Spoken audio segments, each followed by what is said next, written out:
Hello, Uplift team and family. This is Jonathan Dant, the Managing Director of Curriculum and Instruction. We're here to talk about how to use the Zoom webinars feature so that you can host webinar meetings in your schools. Today, we're going to go through three things. One, how to add the webinar feature to your already existing Zoom account. Two, how to schedule webinars. And three, once you're hosting the webinars, what are some features that you can use? The first thing we're going to talk about is adding the webinar features. To add the Zoom webinar feature, you're going to want to log into your account at zoom.com or zoom.us on the web browser. When you are at the home screen, once you've logged on, you're going to want to go to My Account. It's going to open up your basic account information. Where it says capacity down here on the front page, it'll let you know if you have the webinar feature. If it does not say webinar, you will need to add that feature.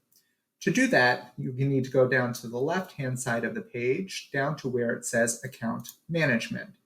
Then to go to the tab called billing. Once you're in billing, it'll go down here and available add-ons at the bottom. It'll say which features that you can add on, and you'll want to choose the webinar feature. You'll have to use your school credit cards to pay for this, but you'll have to decide how many participants you want, because you can start with 100, you can upgrade to 500, all the way up to 10,000 people. There'll be varying price points. So once you do that, you'll click Add to Cart, add all of the information that you will need, and then it will add it automatically to your Zoom account. You'll probably only need one license per school. Next, we will talk about how to schedule your webinars. There are many features that I will walk through on here and all of the options that you can do when you're scheduling your webinar.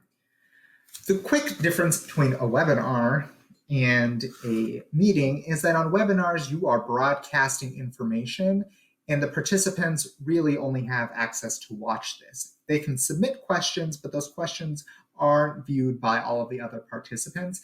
And unless you ask somebody to be a panelist, people who are participating in your webinar are not able to speak or do things like that, except without special permission. So really, this is just a broadcasting type of meeting from Zoom. To schedule your meeting, once you're on the Zoom page, you'll want to go to My Account. You're going to want to go down on the left-hand side to Webinars. Once you open that up, you can click on the Schedule a Webinar button. Underneath it, it just has all of the webinars that you have scheduled. Your previous webinars are up here, and we'll talk about templates in just a second. So to schedule, you click on Schedule a Webinar. This box will pop up. You'll need to enter the title of your webinar or the topic. So if this is a school meeting for parents for the week, you can put that in there. You can enter a description here, maybe just quickly the topics that you're going through. You'll want to put in the time and date of the webinar, as well as how long the webinar is going to last. All of this information can be sent out in the invitation. Think about the time zone that you may be in. And you can click on whether or not this is a recurring webinar. Recurring means that obviously it can come up over and over again, and you can choose those features and how many times you want this to recur. And it can be anything from daily, weekly, monthly thing, and then down to your repetition. I'm not going to have this recurring because I want to set up different webinars for each. Next, you can think about registration. If you require registration, that will mean that anybody who has sent a link to your webinar would have to go in and register before they will get the actual link to the webinar broadcast. So people, if you want your parents to register, it will collect things like their name, their email address, phone number, whatever questions you want to have them answer. And this will give you a running list of anybody who signed up to view your webinar. If you don't need or want a running list of parents or participants on your webinar, you don't have to have it required. And I will show you how to go back to this just in case you think, oh, I don't want this required, but I'll run it later. We'll go to that in just a second. The webinar passcode, this will be a passcode that once people have the link, they'll also need to have a passcode to get on there. This is another layer of security. You can choose to have it or not. Again, this is broadcast. So if you don't want everybody broadcasting or everybody who's when you're broadcasting to see it, you can require a passcode. Otherwise, you don't have to. And this can be any word, phrase, letters, numbers. I'm not going to require it. Video, if you want to be projected on video, you will choose on. If you're just doing a PowerPoint or something like that, sharing your screen, you can turn it off. Again, once you're in the webinar, you can also toggle these on and off. And then you can have your panelist on or off, and I'll talk about panelist in a second. Audio, I would just click both. This allows people to use their computer or device audio, or they can call in from a telephone to hear as well. Webinar options. So you want a Q&A if you want the participants to be able to send you questions. Again, other participants can't see these questions unless you directly answer these questions, either by typing the answer or you see the question and you can answer it verbally. If you don't want to allow the participants to ask questions, and that's ask questions by typing, then you can click off of that. I would also encourage you to enable a practice session. This will let you get online 5, 10, 15, 2 days before your scheduled webinar, just to practice and see if everything is going well. Again, it's not broadcasting, but it just allows you to practice beforehand. The only other options to think about on here that may be of use to you is the record the webinar automatically, and that will let you record it either on your computer that you are streaming from or up in the cloud, which will store on the Zoom cloud, and you can access that recording later. So I'll have this record automatically. And then alternative host down here, if you want anybody else to be able to start the webinar on your behalf, then you can click in their names here. And then you're going to go to schedule. Once you are scheduled, this is what will show up. Again, you can get this anytime you go to the webinars tab over here. So once I click the webinars tab, it's going to show me all of my webinars. I can click on the one that I just created and it will show this information here. From here, you can either edit any features or you can start the webinar. Things that you want to be aware of on this page. Save this webinar as a template will let you save all of the features and all of the things that you've already included when you set up. So if you have a reoccurring family parent meeting either once a week or once a month, you could just save all of these settings if you don't ever want to change those settings as a template. Down at the bottom, you'll see the invitations tab.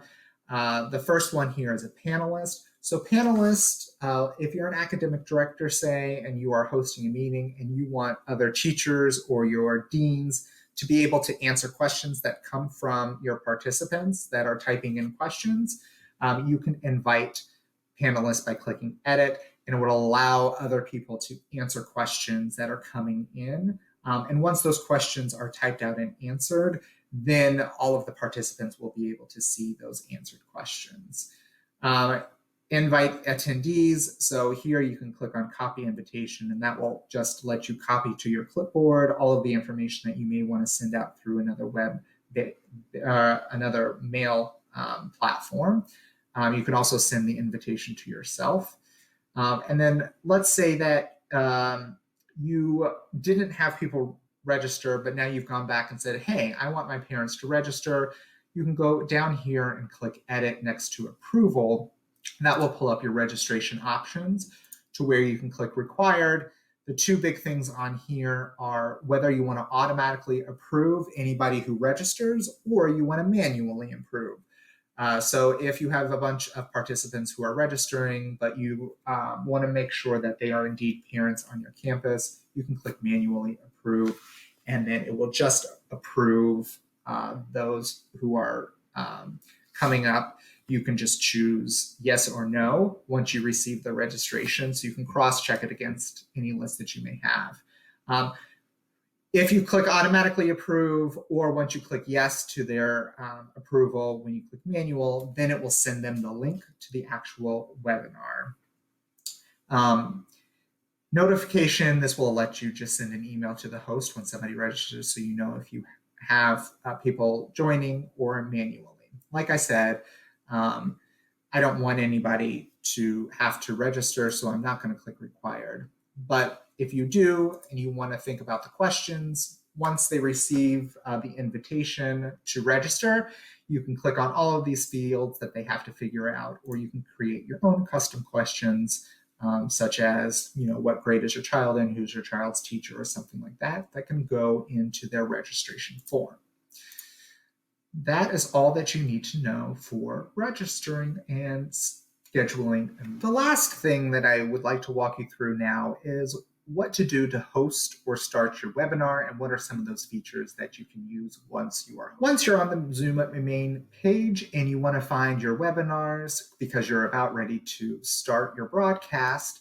You want to click on My Account. You're going to go over to the left-hand side, click on Webinars, and choose the webinar that you want to start.